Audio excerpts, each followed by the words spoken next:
So hi welcome back to our channel. And இன்னைக்கு நம்ம என்ன வீடியோ பார்க்க போகிறோம் அப்படின்னா வந்துட்டு ஆனுவல் பிளானர் வந்து இன்னும் 30 டேஸில் வரப்போகுது. ஸோ அதில் என்னென்ன எக்ஸாம்ஸ் இருக்கும், குரூப் 4 வர்றதுக்கான வாய்ப்பு இருக்கா, ஸோ அப்படி வந்துச்சுன்னா எப்போ வரும், இப்போ இருந்து ப்ரிப்பேர் பண்ணலாமா அப்படிங்கிறதெல்லாம் தான் பார்க்க போகிறோம். ஓகேங்களா? ஸோ ஃபர்ஸ்ட் விஷயம் வந்துட்டு ஆனுவல் பிளானர் வரதுக்கு கண்டிப்பாக 30 டேஸ் தான் இருக்குது. ஓகேங்களா? ஏன்னா இப்போ வந்துட்டு நவம்பர் நம்மளுக்கு கிட்டத்தட்ட முடிய போது, டிசம்பரில் ஆனுவல் பிளானர் வந்துடும். ஓகேங்களா? எப்படி பார்த்தாலும் ஒரு 30 நாள் தான் இருக்கு.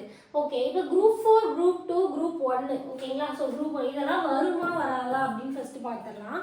அப்படி வந்துச்சுன்னா குரூப் 4 வந்துட்டு எப்போ வரும், அப்போ இப்போ இருந்து எப்படி படித்தா கரெக்டாக இருக்கும் அப்படின்னு ஒரு ரஃப் பிளான் தான் நான் சொல்ல போகிறேன். ஓகேங்களா? ஸோ ஃபர்ஸ்ட் விஷயம் வந்துட்டு ஆனுவல் பிளானர் வந்துட்டு கண்டிப்பாக 30 நாளில் வந்துடும். ஏன்னா ஆல்ரெடி டிஎன்பிசி முன்னாடி அனௌன்ஸ் பண்ணிட்டாங்க, டிசம்பரில் ஆனுவல் பிளானர் வரப்போகுது அப்படின்னு அவங்க சொல்லிட்டாங்க. ஸோ அதனால் கம்பல்சரி வந்துடும். அதில் குரூப் 4, குரூப் 2, குரூப் 1 மூணுமே கண்டிப்பாக இருக்கும். ஓகேங்களா? ஸோ எதை பேஸ் பண்ணி சொல்கிறேன்னா, நமக்கு தெரியும் ஏப்ரல் வந்துட்டு எலெக்ஷன் வரப்போகுது. ஸோ எலெக்ஷனுக்கான இது போயிட்டுருக்கு. ஸோ அதனால் கண்டிப்பாக வந்துட்டு டிசம்பரில் கொடுக்குற ஆனுவல் பிளானரில் எக்ஸாம் வந்துட்டு கம்மியாக இருக்க வாய்ப்பு கிடையாது. அண்ட் அதே மாதிரி இப்போ நான் ஒர்க் பண்ணுறதை வச்சு சொல்கிறேன், மற்ற டிபார்ட்மெண்ட்டு, என் ஃப்ரெண்ட்ஸு, எங்கள் டிபார்ட்மெண்ட் அது எல்லாத்தையும் கம்பேர் பண்ணுறப்போ வேகன்சியும் ரொம்ப நிறைய இருக்குது. ஓகேங்களா? ஸோ அதனால் கண்டிப்பாக குரூப் 4 வரும். ஸோ எலெக்ஷன் இருக்கிறதுனால அதுக்கு முன்னாடி குரூப் 4 வந்து ஆனுவல் பிளானர் விடுறாங்கன்னா அந்த குரூப் 4 இல்லாமல் இருக்கவே இருக்காது. ஓகேங்களா? குரூப் 2, குரூப் 1ங்கிறது வந்துட்டு கம்பேர் பண்ணுறப்போ குரூப் 4 தான் நம்மளுக்கு என்னது அதிக ஸ்டூடெண்ட்ஸை எடுக்கிறது, அதிக ஸ்டூடெண்ட்ஸ் இருக்கிறது, பாதிக்கப்படுறது எல்லாமே லிட்டரலி குரூப் 4 தான். குரூப் 4 லெவலில் நிறைய டிபார்ட்மெண்ட் எக்ஸாம் இருந்தாலும் நம்ம அதிகமாக ஃபோக்கஸ் பண்ணுறது குரூப் 4 தான். லட்சக்கணக்கான பேர் அப்ளை பண்ணுறோம். ஓகேங்களா? ஸோ அப்படி இருக்கிறப்போ எலெக்ஷன் வரப்போகுதுங்கிறதுனால கண்டிப்பாக ஆனுவல் பிளானர் குரூப் 4 இல்லைன்னா ஸ்டூடெண்ட்ஸ் கிட்ட வந்துட்டு நிறைய விரக்தி ஆகும். அப்படி ஆக வாய்ப்பு இல்லை, அப்படி பண்ண மாட்டாங்க. ஓகேங்களா? ஸோ அதனால கம்பல்சரி வந்துட்டு குரூப் 4 இருக்கும். ஸோ நிறைய பேருக்கு வந்துட்டு என்னன்னா, இப்போ படிக்கிறப்பவே குரூப் 4 இருக்குமா இல்லையா அப்படின்னு தெரிஞ்சுட்டு படிச்சுப்போம் அப்படின்னு சொல்லி நம்ம யோசிப்போம். கண்டிப்பாக குரூப் 4 இருக்கும். அப்படி இல்லாமல் நீங்கள் குரூப் 4க்கே படிக்கிறீங்கனாலும் குரூப் 2 ப்ரிலிம்ஸ் குரூப் 1க்கு வந்துட்டு இருக்கு தானே போகுது. இப்போ நான் என்ன கேட்குறேன்னா, நீங்கள் ஃப்ரீயாக இருக்கீங்க, இப்போ குரூப் 4 வந்து இந்த வருஷம் வராமே வச்சுக்கலாம், 100% வரும். இன்கேஸ் வரலனாலும் நம்ம ஏன் அந்த கேள்வி கேட்குறோம், படிக்கிறது இன்னும் கொஞ்சம் தள்ளி போடுதானே. ஸோ ஏன் நமக்கு தான் குரூப் 4 வருது, வரலன்னே வச்சுப்போமே. வரல, அடுத்த வருஷம் ஃபுல்லாக நீங்கள் வேஸ்ட் பண்ணுவீங்களா, இல்லை உங்களுக்கு டிகிரி எலிஜிபிலிட்டினா குரூப் 2, குரூப் 1 எழுதுவீங்களா? எழுத தானே போகிறீங்க. அப்போ குரூப் 4ஓட போர்ஷன்ஸ் குரூப் 2 ப்ரிலிம்ஸ், குரூப் 1 ப்ரிலிம்ஸ்க்கு, மெயின்ஸ்க்குலாம் யூஸ் ஆகும் தானே. ஜிகேவே குரூப் 2 2A மெயின்ஸ்க்குலாம் யூஸ் ஆகும். ஓகேங்களா? அப்படி இருக்கப்ப நம்ம அதை எழுதாமல் இருப்போமா? கண்டிப்பாக கிடையாது, எழுத தான் போகிறோம். ஸோ அதனால படிக்கிறது எக்காரணம் கொண்டு ஸ்டாப் பண்ணாதீங்க. குரூப் 4க்குனே பிளான் பண்ணி படிங்க. இல்லை குரூப் 2 தான் எனக்கு வேணும், குரூப் 4ல தெரியலன்னா இப்போ இருந்தே குரூப் 2க்கே பிளான் பண்ணி படிங்க. ரெண்டுமே உங்களுக்கு நீங்கள் படிக்கிற போர்ஷன் வந்து என்னைக்குமே வீணாகாது. ஓகேங்களா? ஸோ அது முக்கியமான விஷயம். அடுத்தது வேகன்சி.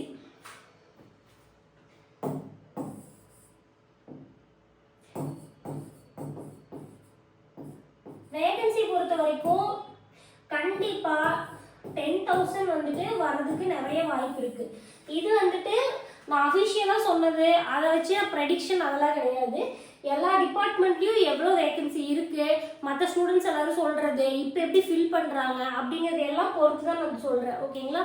ஸோ இப்போ ரீசெண்டாகவும் நான் உங்களுக்கு ஒன்று சொல்லியிருந்தேன். ஸோ நிறைய ஸ்டூடெண்ட்ஸ்க்கு அது தெரியாது. ரெவன்யூ டிபார்ட்மெண்ட்லேயே நிறைய விஓஸ்க்கே நிறைய பேருக்கு தெரியாது. இப்போ வெளியூர்லேருந்து வர விஓஸ்க்குலாம் வந்து டிரான்ஸ்ஃபருக்கு ஒரு 218 வேகன்சி விட்டுருந்தாங்க. ஆல்ரெடி ஜாப் செலக்ட் ஆகி வேற ஊரில், இப்போ நான் நாகப்பட்டினம் இருக்கேன், கோயம்புத்தூர் போனோம் அப்படின்னா, ஸோ அதுக்கு வந்து டிரான்ஸ்ஃபருக்கு 218 வேகன்சி விட்டுருந்தாங்க. அதையவே எடுத்து என்ன பண்ணிட்டாங்கன்னா, இப்போ டிஎன்பிஎஸ்சி நீங்கள் இப்போ இந்த வருஷம் படித்து பாஸ் பண்ணுறாங்களா, அவங்களுக்கு வந்து ஆட் பண்ணிட்டாங்க. ஆல்ரெடி அவங்களுக்கு விஓ வேகன்சி இருக்குது, அது போக ஆட் பண்ணியிருக்காங்க. உங்களுக்கு தெரியும், நார்மலாகவே கோயம்புத்தூர், திருப்பூர் அந்த சரௌண்டிங் எனக்கு தெரிஞ்சது நான் சொல்கிறேன்.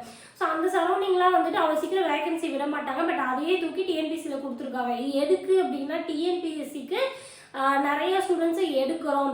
விஏஓவும் முக்கியமான மாவட்டங்கள் திருப்பூர், ஈரோடு, கரூர் அந்த மாதிரியான ஏரியாக்களையும் நாங்கள் எடுக்கிறோம். ஸோ கிடைக்காத ஏரியா அதெல்லாம், ஸோ கன்னியாகுமரி அதெல்லாமே, அங்கேயும் நாங்கள் வந்துட்டு அப்ளை பண்ணி எழுதுறவங்களே போடுறோம் அப்படின்னு காட்டுறதுக்காக தான், வேகன்சி அதிகமாக காட்டுறதுக்காக தான் எடுத்திருக்காங்க.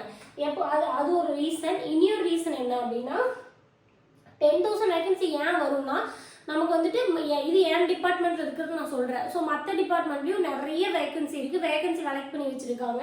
ஆல்ரெடி இப்போ நம்மளுக்கு ஆல்ரெடி எழுதின குரூப் 4 வந்து கவுன்சிலிங் ஸ்டேஜுக்கு வந்துருச்சு.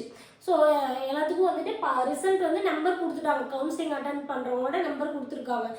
இப்போ சர்டிஃபிகேட் வெரிஃபிகேஷன் போயிட்டு இருக்கு. ஸோ அதனால இதுக்கப்புறம் பண்ணாங்கன்னா ஒரு 1000 வேகன்சி தான் அதிகம் பண்ணுவாங்க.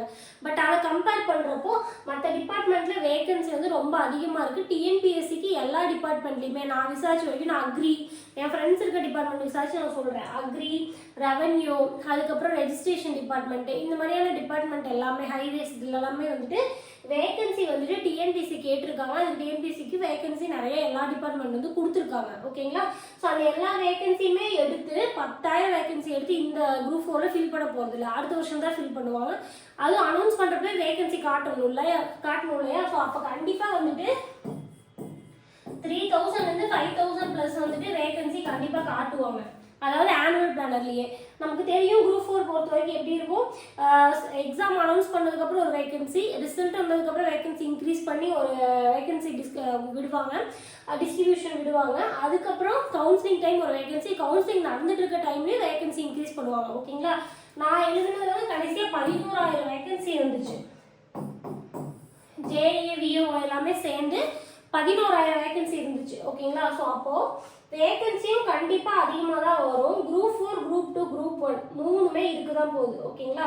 ஸோ இப்போ வந்துட்டு 2 வகையான ஸ்டூடெண்ட். ஃபஸ்ட்டு பிகினர்ஸ் எல்லாமே வந்துட்டு நெக்ஸ்ட் இயர் குரூப் 4 இருக்குமா இல்லையா அப்படிங்கிற டவுட்டில் இருக்காதீங்க. நீங்கள் படிக்கிறது இப்போ தான் இனிஷியேட்டே பண்ணுறீங்கிறப்போ நெக்ஸ்ட் இயர் குரூப் 4 இருந்தாலுமே, நெக்ஸ்ட் இயர் குரூப் 4 இல்லைனாலுமே வந்துட்டு உங்களுக்கு போர்ஷன்ஸை முடிக்கிறதுக்கும் அடுத்த வருஷம் இல்லாமல் அதுக்கடுத்த வருஷம் வந்தாலும் உங்களுக்கு படிக்கிறது கண்டிப்பாக டைம் வேணும். இன்னொன்று, பழைய ஸ்டூடெண்ட்டை கம்பேர் பண்ணிங்கன்னா அவங்க இப்போ வேகன்சி இல்லைன்னு வெயிட் பண்ணாலும், வேகன்சி விட்டுட்டாங்க, இன்னும் 30 டேஸ் தான் இருக்குது, 30 டேஸில் ஆனுவல் பிளானை விட்டுட்டாலும் அவங்க அதை காம்பன்சேட் பண்ணி படிச்சிடுவாங்க. பட் பிகினர்ஸ்க்கு அந்த 30 டேஸ் ரொம்ப முக்கியம். நீங்கள் வந்துட்டு அவங்க கூட ஈக்குவலாக நம்ம படிக்க முடியாது. ஏன்னா அவங்க ஆல்ரெடி படிச்சு வச்சிருக்காங்க, அவங்களுக்கு என்ன படிக்க எக்ஸ்ட்ரா படிக்கணும், என்ன தப்பு பண்ணிருக்கோம் தெரியும், சரி பண்ணிட்டு போயிட்டே இருப்பாங்க.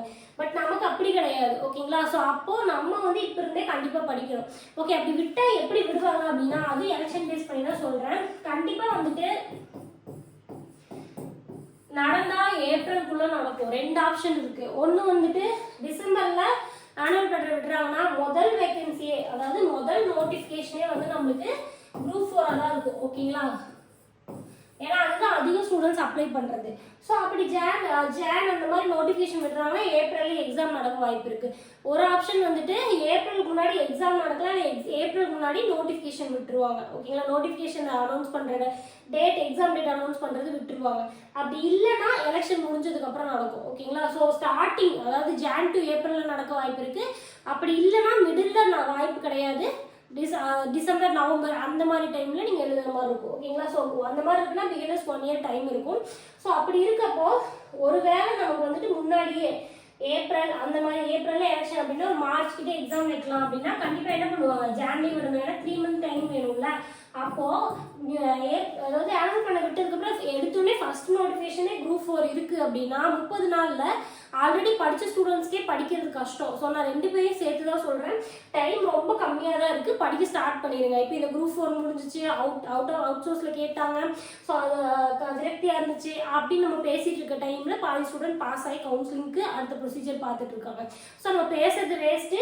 அவங்க என்ன பண்ணாங்க என்ன பண்ணலன்னு தெரிஞ்சுட்டு படிக்கிறதா நமக்கு புத்திசாலித்தனமாக இருக்கும். அது நம்ம வேலைக்கு போகிறதா இருக்கும். ஃபர்ஸ்ட் நம்ம ஒரு வேலையில் போய் உட்காந்துருவோம், அதுக்கப்புறம் நம்ம எது சரி தப்பு அப்படின்னு பேசிக்கலாம். ஏன்னா நம்ம ஃபர்ஸ்ட் ஸ்டேபிள் ஆகணும், அப்போ தான் நம்ம மற்றது பேச முடியும். ஓகேங்களா? ஸோ இதில் வந்துட்டு நிறைய பிரச்சனைகள் இருக்குது, ஸ்டூடெண்ட்ஸ் நிறைய கஷ்டம் இருக்குது, டைம் மேனேஜ்மெண்ட் பண்ண முடியல, அது எல்லாமே இருக்குது. நான் என்ன சொல்கிறேன்னா, நம்ம ஒரு பக்கம் போயிட்டுருக்கோம் அப்படின்னா நடுவில் வந்துட்டு ஒரு பாதை இல்லை, பாதையை வந்து க்ளோஸ் பண்ணிட்டாங்க. ஓகேங்களா? அப்போ நம்ம என்ன பண்ணுவோம், அங்கிருந்து திரும்பி வந்துடுவோமா, இல்லை அந்த பாதையை உருவாக்கி ரோடு போட்டுட்டு அதுக்கப்புறம் போவோமா, இல்லை வேறு ரோட்டை பிடிச்சி போவோமா? ஆப்வியஸாக வேறு ரோட்டை பிடிச்சி தானே போவோம். அதுதான் இங்கே சொல்கிறேன். நீங்கள் வந்து புது பாதையை உருவாக்குறது நம்ம வேலைக்கு போனதுக்கப்புறம் பார்த்துக்கலாம்.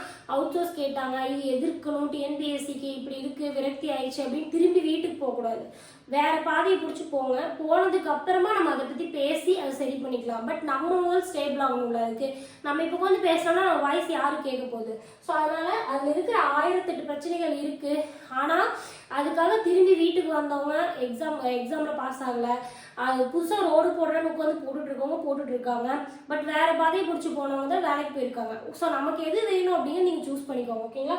ஸோ ஆனுவல் பிளான் சீக்கிரம் வரப்போகுது. எல்லாமே குரூப் 4 படிக்க ஸ்டார்ட் பண்ணுங்கள். குரூப் 2 குரூப் 1 வர வாய்ப்பு இருக்குது.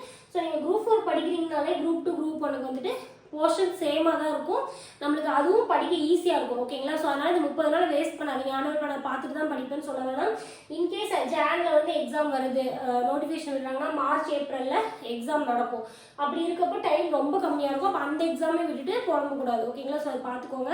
ஸோ அதுக்காக இந்த வீடியோ அடுத்த வீடியோ மீட் பண்ணலாம். நன்றி, பாய்.